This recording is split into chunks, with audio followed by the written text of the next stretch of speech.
Hello, my Cancerians. I'm Michele B, and I'm looking into a reading for you about whether you should stay or go from a relationship.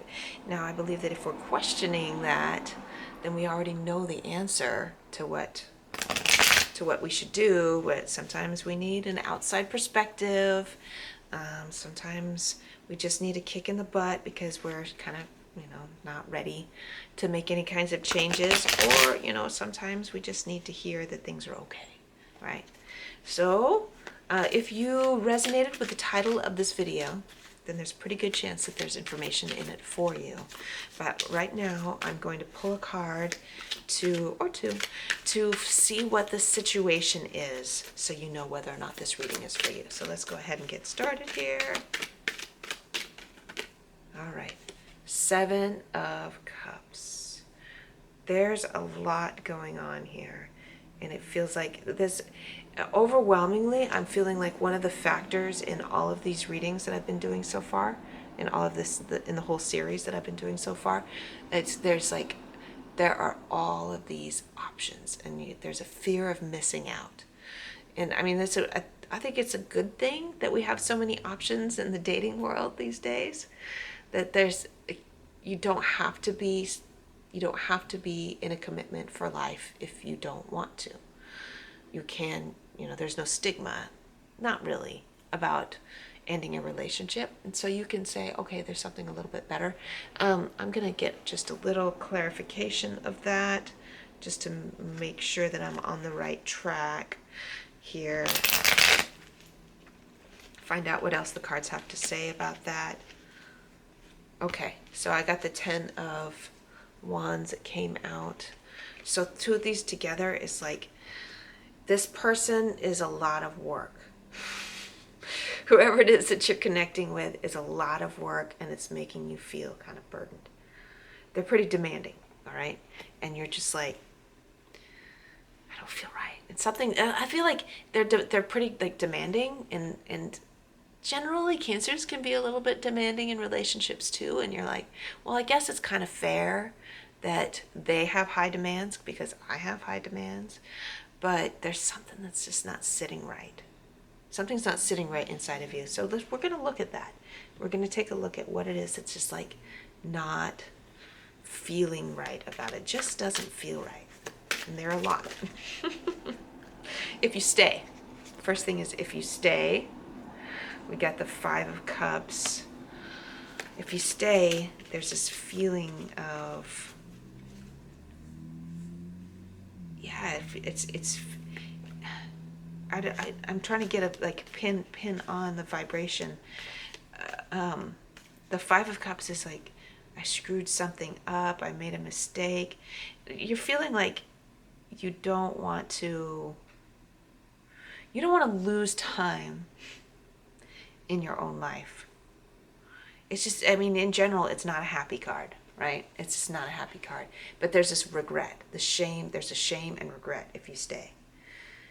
And I could say overwhelmingly the feeling is that you wish that you hadn't settled down with this person, you hadn't made commitments with this person, because you had, at this time in your life right now, you got a lot going on, you got a lot going for you, and so you could do better, right? You could have not do better. I'm not saying this person you're with is not worthy of you.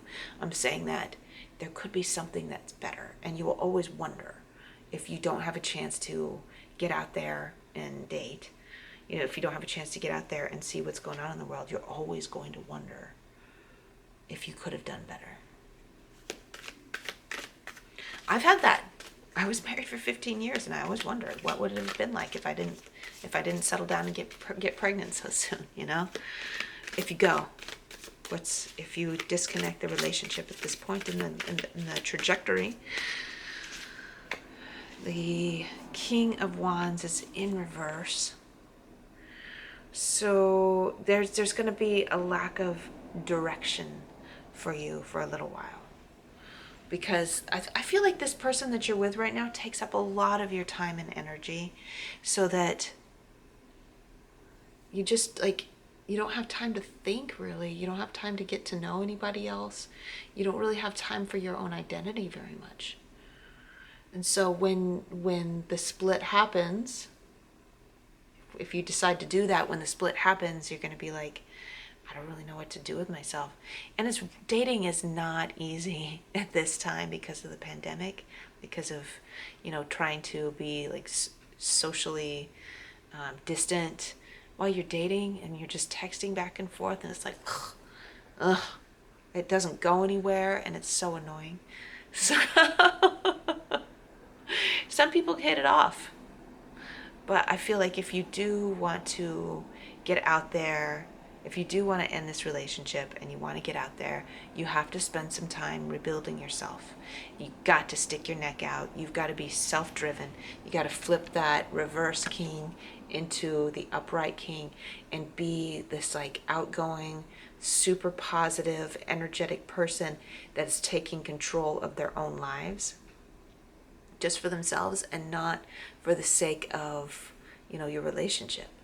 I feel like your focus can't really be, even though the reason that you want to get out of it is because you want to see what your other options are, you want to find something a little bit better, your first focus can't be a relationship. It's got to be on your own passions so that you can be inspired,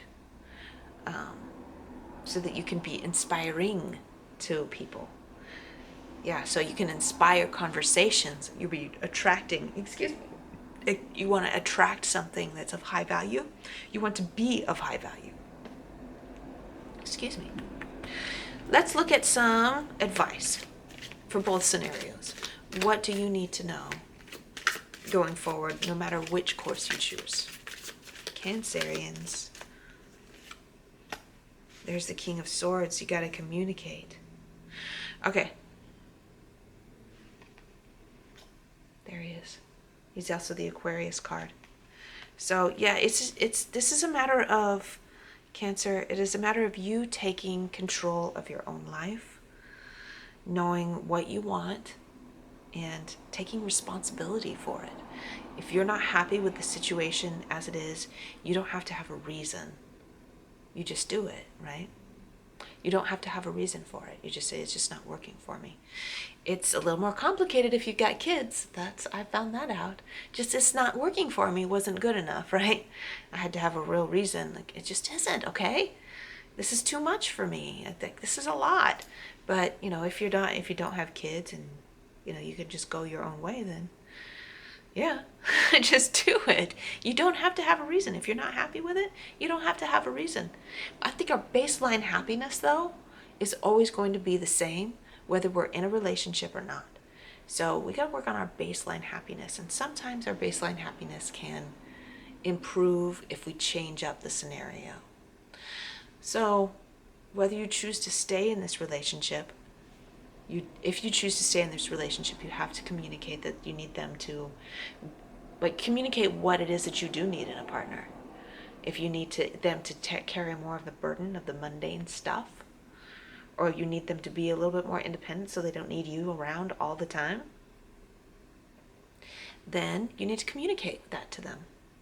And if you choose that it's not working for you, you've got to communicate that as firmly. You've got to totally communicate that firmly, right? Just like straight up, matter of fact, I am not happy in this relationship. I don't have anything to explain to you. I just don't want to do it. And I really wish you the best. And I'll do whatever I can to make things as comfortable for you as possible while we part ways. And just straight up.